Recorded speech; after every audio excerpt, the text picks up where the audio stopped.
l'écoute de Radio Mali, il est 13 heures, c'est l'heure de votre journal de la mi-journée.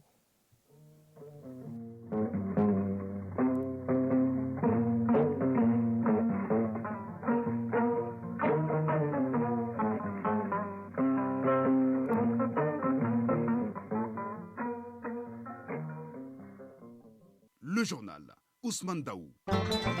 Mesdames et messieurs, bonjour. À la une de cette session d'information pour un bon maillage sécuritaire sur toute l'étendue du territoire national, l'État continue l'implantation des camps militaires. Bientôt, la région de Banyangara aura son camp de la garde nationale. La première pierre de l'infrastructure a été posée par le ministre de la Sécurité et de la Protection civile. Les douanes maliennes plus que jamais engagées dans la lutte contre la corruption. Pour ce faire, les soldats de l'économie étaient autour de la table avec le secteur privé pour souffler dans la même trompette pour mettre en place des garde-fous pour arrêter l'hémorragie de la corruption. Notre dossier de ce lundi est consacré à la main gauche. Et puis, dans l'actualité internationale, réunis à Accra au Ghana, les chefs d'État et de gouvernement de l'UEMOA ont levé les sanctions contre le Mali. En Guinée, reprise ce lundi du procès du massacre du 28 septembre 2009 à l'arrêt depuis le 24 mai dernier. Le sport sera l'affaire de Fotigi Tunkara en football. L'AS Real de Bamako est sacré champion du Mali pour la 4e fois de son histoire. Et puis en basketball, le Mali est en retard à l'allumage à l'Afro-CAN en Angola. 2 sorties, 2 défaites. Voilà pour le sommaire. Dans un instant, les détails. Lundi 10 juillet 2023, mesdames et messieurs, bonjour et bienvenue dans votre journal de la mi-journée. Merci d'avoir choisi Radio Mali pour vous informer. Je le disais dans les titres, bientôt la région de Banyangara aura un nouveau poste de commandement du groupement de la garde nationale. Cette infrastructure va contribuer à l'amélioration des conditions de vie et de travail des forces de défense et de sécurité au bénéfice de la population. La première pierre de ce camp a été posée par le ministre de la Sécurité et de la Protection civile, général de brigade Ali Daoud Al-Mohamedine, depuis Banyangara, Idrissa Keïta. Sur ce site de 5 hectares sera bâti le poste de commandement du groupement de Bandiagara. Il est situé dans la zone administrative sur la route de Dourou. Hussein Say, maire de la commune de Bandiagara. La sécurité n'a pas de prix. Il y a 2 ans, monsieur le ministre, à cette place, il ne faut pas vous asseoir. À 18h, les populations s'est enterrées. C'est pourquoi c'est le lieu encore pour moi de remercier et de féliciter toute votre administration. Parce que même des moments les plus difficiles, l'administration a été ici avec nous. Mais des fois, quand on est en colère, on dit Oubekatakaboui. Parce qu'on était très en colère à un moment aussi de la vie. Colonel Famouke Kamara, chef d'état-major de la garde nationale du Mali. La réalisation de cette infrastructure va considérablement améliorer les conditions de vie et de travail du personnel du groupement régional de la garde nationale du Mali, du Bandiagara, tout en renforçant davantage la mise en œuvre de la carte sécuritaire des forces de défense et de sécurité en général. Cette infrastructure est entièrement financée par le ministère de la Sécurité et de la Protection civile sur le budget national. Général de brigade Daoud Ali Mohamedine, ministre de la Sécurité et de la Protection civile. Une des plus grandes priorités aujourd'hui du gouvernement de la transition, c'est la sécurité des personnes et de leurs biens. Aucune œuvre humaine n'est possible sans la sécurité. Dans le cadre de la montée en puissance des forces de défense et de sécurité, qui est une volonté affichée et ferme du chef suprême des armées, le colonel Assimi Goïta, président de la transition, chef de l'État, cette montée en puissance passe obligatoirement par l'acquisition d'équipements et la réalisation d'infrastructures. Les équipements permettent à nos forces de défense et de sécurité de mener à bien leur mission, mais les infrastructures aussi, pour tenir les délais. Aujourd'hui, c'est la course contre la montre. La sécurité n'a pas de prix, donc on doit foncer. D'un délai de 5 mois, ce bâtiment comprend un bloc de bureaux en R+1, un logement pour le commandant de groupement et un autre pour son adjoint, un poste de garde, des toilettes et un forage équipé. Des forces de défense et de sécurité, parlons des forces paramilitaires, les douanes maliennes plus que jamais engagées dans la lutte contre la corruption dans notre pays. Pour cela, la Direction générale des douanes a réuni autour de la table le secteur privé et les experts de l'Organisation mondiale des douanes OMD. Objectif, partager le programme anti-corruption et promotion de l'intégrité de l'OMD. Plusieurs recommandations ont été formulées pour assainir davantage le secteur À l'issue, les douaniers et les acteurs du secteur privé s'engagent main dans la main à mener une lutte implacable et sans merci contre la corruption. Boubacar Kanouté. La corruption engloutit les initiatives et freine le développement socio-économique du pays. Pour lutter implacablement contre ces fléaux, la douane malienne monte au créneau à travers ce présent atelier du programme anticorruption et promotion de l'intégrité de l'Organisation mondiale des douanes.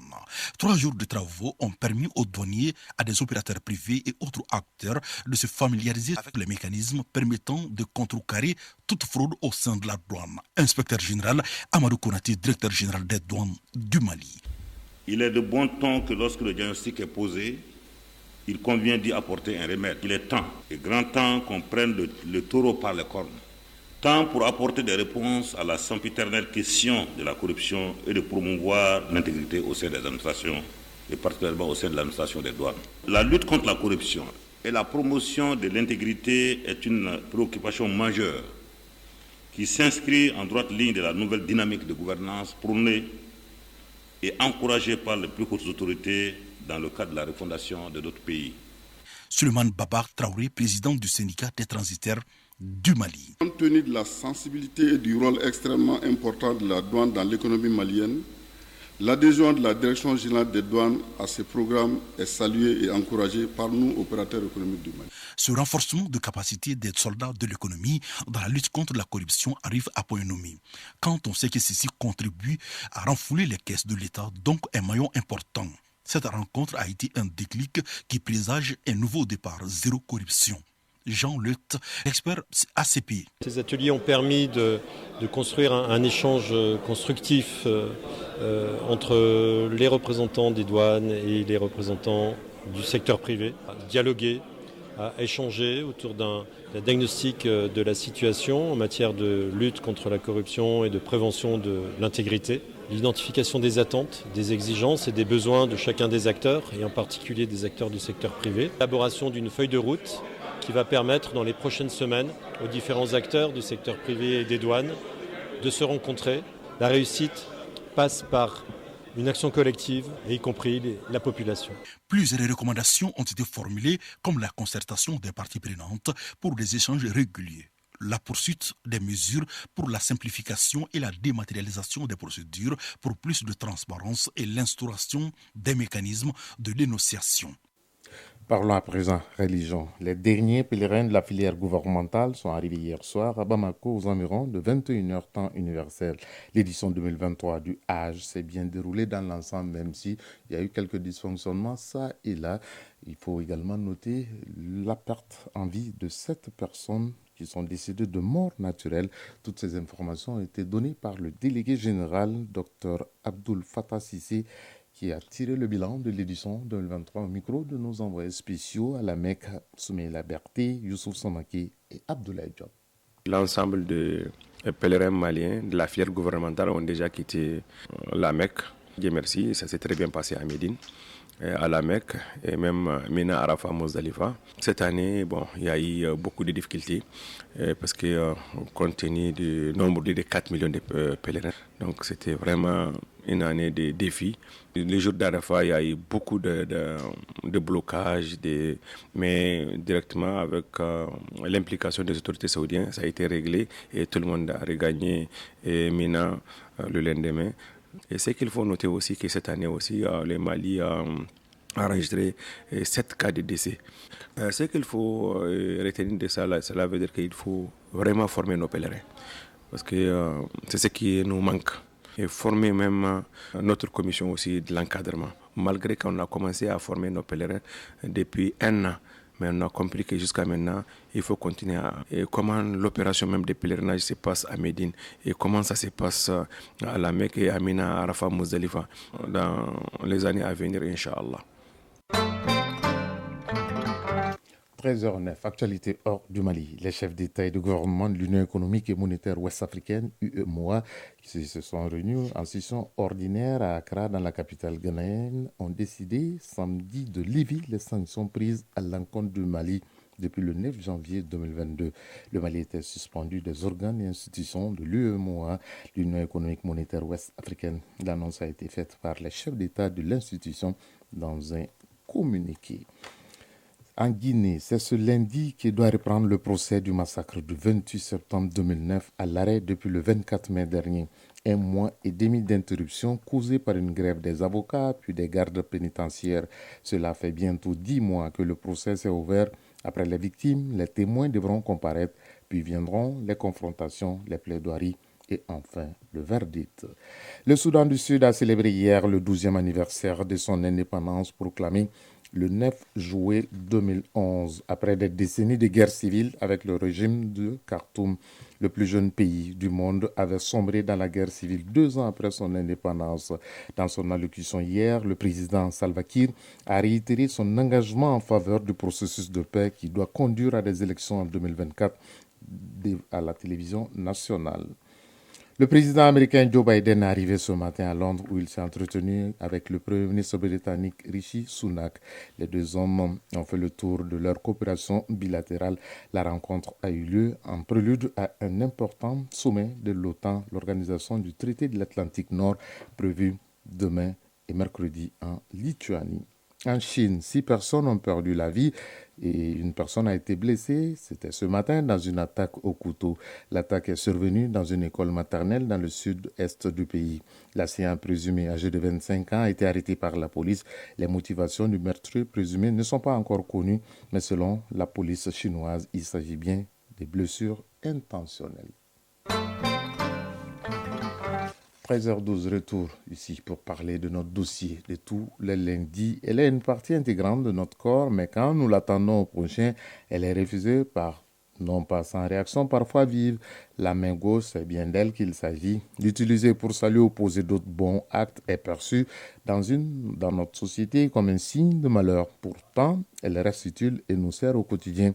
La main gauche, quand son manque cause plus de problèmes que son usage, c'est l'intitulé de ce grand format en rediffusion. Il est signé Brahma Traoré.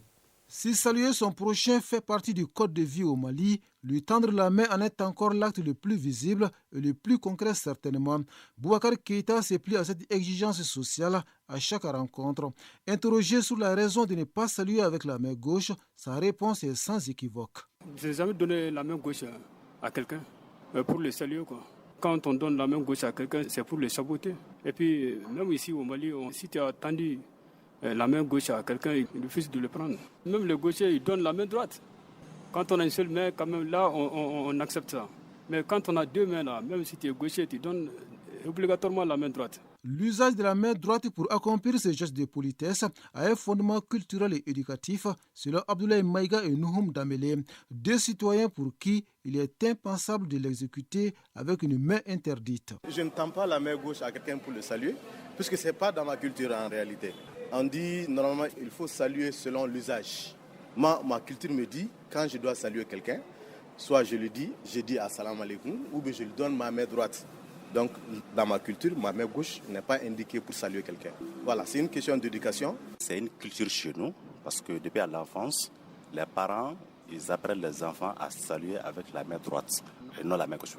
La main gauche, selon moi, ça représente tout ce qui est négatif. Bon, ceux qui sont gaucheux, ça se comprend aisément, c'est naturel. Bon, il ne doit pas avoir de problème dans ça. En définitive, quand on tend la main gauche à quelqu'un, on est vite vu d'un mauvais œil. Bien qu'elle soit une partie intégrante du corps de l'être humain, son usage suscite pas mal de réactions. Sidi Lamini Bagayoko est sociologue. En réalité, la main gauche n'a pas de signification particulière dans nos sociétés africaines. Mais par contre, elle a des attributs. Et cela se comprend aisément. Et vous savez, les droitiers constituent plus de 90% de la population mondiale. Dans une société à majorité droitier, les gauchers sortent de l'ordinaire. L'usage de cette partie du corps est perçu comme un mauvais signe, une source de malheur. Une personne qui s'entête ou qui oublie de donner les choses chaque fois aux autres avec la main gauche est considérée comme une sorcière. Dans un pays à forte tradition comme le Mali, l'usage de la main gauche va au-delà d'un simple interdit. Les gauchers sont mis dans les paniers des gens à l'envers entre guillemets. Moussa Sissouma est traditionnaliste. Ceux qui travaillent avec la main gauche, on les écarte un peu de beaucoup de choses. On va jusqu'à qualifier la main gauche mauvaise main. Jusqu'à présent, dans les milieux traditionnels, les gens qui utilisent beaucoup plus la main gauche, il y a certains de nos tradition, on n'aime pas qu'il soit devant. Un chef de village qui est gaucher, on l'interdit d'être chef de village. Même s'il a le droit de ça. Ça a un poids. En plus, ceux qui travaillent avec la main gauche, les gens se défient d'eux. Et quand on peut, on les évite. Par exemple, quand les gens voyagent, on préfère donner la main gauche en disant à nous revoir. Parce que c'est vraiment se donner. Comme on le dit là, le cœur est à gauche. C'est un peu ce sens-là. Selon des croyances bien ancrées, la main droite symbolise le bien avec laquelle tous les bons actes doivent être accomplis. Par contre, la main gauche sert à poser ceux jugés impurs selon le sociologue Sidi Lamini Bagayogo. Dans la vie de tous les jours, si les bons actes sont réalisés par la main droite, comme manger, boire, travailler, cultiver, cuisiner, et faire la pêche, ainsi de suite. Donc, il faut trouver quand même quelque chose pour la main gauche. Et c'est pour cela que tous les actes considérés comme impurs sont effectués par la main gauche. Se débarrasser, par exemple, des déchets et tout ce qui est sale. Donc, c'est devenu comme un interdit et de remettre quelque chose avec la main gauche. Du côté religieux, l'islam est formel. Saluer quelqu'un avec la main gauche relève d'un acte faisant partie des interdits, comme nous l'explique l'imam Mahamadou Aïdara. Notre prophète, paix et salut sur lui, a dit la main droite est toujours meilleure sur la main gauche. Donc la main gauche en islam sert à enlever, si on peut dire, les saletés. L'islam, même pour saluer avec la main gauche, c'est prohibé dans l'islam. À moins que si tu es privé de la main droite. Sinon, quand même, avec les deux mains, on ne doit pas du tout saluer quelqu'un avec la main gauche. C'est interdit. Interdit, même si la main gauche reste très utile dans la vie au quotidien, une partie essentielle donc du corps, dont le manque crée certainement plus d'ennui que son usage. Il n'est pas adepte de la main gauche puisqu'il ne travaille pas avec, il n'est pas gaucher, mais il sera là pour la page sportive dans un instant.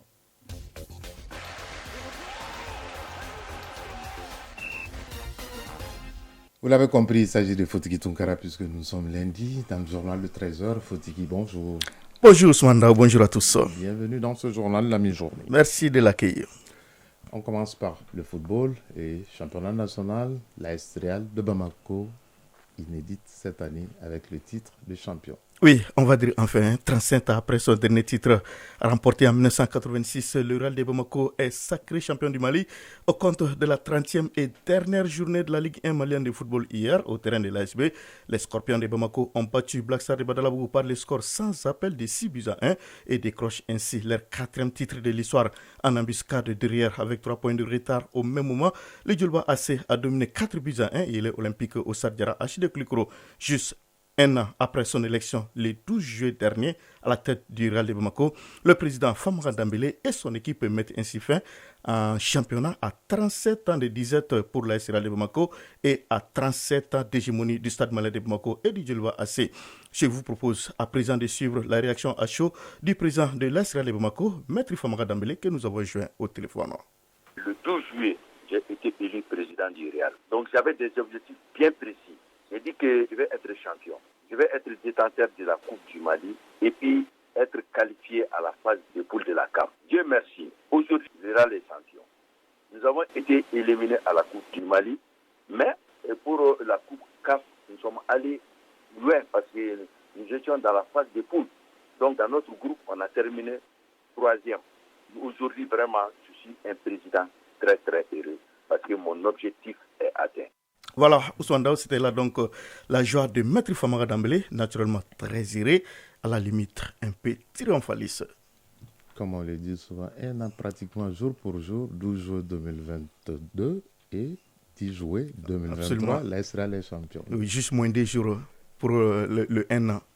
On va dire félicitations à cette équipe des Scorpions de Bamako, mais également à ces milliers de nombreux supporters qui sont toujours restés fidèles à ce club. Ils savent de quoi on parle du ça. On pense notamment à Tchan Kouma et à Conté, Tout à fait. en tout cas qui sont des supporters emblématiques de cette équipe de l'AS Real de Bamako. Bravo aux Scorpions de Bamako. Mais il n'y a pas que l'AS Real de Bamako qui refait surface cette année. Proche de nous, pays voisins, en Guinée, le Afia aussi renaît de ses cendres. Absolument, et c'est un parallèle quand même qui donne des inspirations. Comme vous venez de le dire, hein, c'est pratiquement cette saison 2022-2023 qui se révèle finalement comme une année de résurrection pour certains clubs mythiques de la sous-région. Il s'agit notamment du Real de Bamako et du Afia de Conakry, respectivement champions du Mali et de la Guinée, saison 2022-2023. Après avoir connu des ères de gloire, ces clubs mythiques des années 60 et 70 étaient tombés dans une sorte de léthargie depuis la fin des années 80.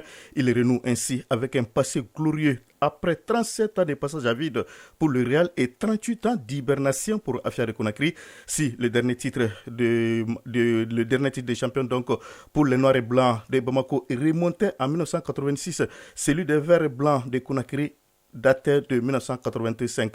Alors, comme un symbole cette année, c'est des équipes qui ont produit des grands noms du football africain, comme Salfou Keita du Mali, Ballon d'Or 70, et Cherou Suleiman de la Guinée, Ballon d'Or 72, refont surface et mettent ainsi subitement au devant de la scène. Une coïncidence certes anecdotique, mais qui suscite sans nul doute la curiosité des observateurs et qui fait également le bonheur des nostalgiques.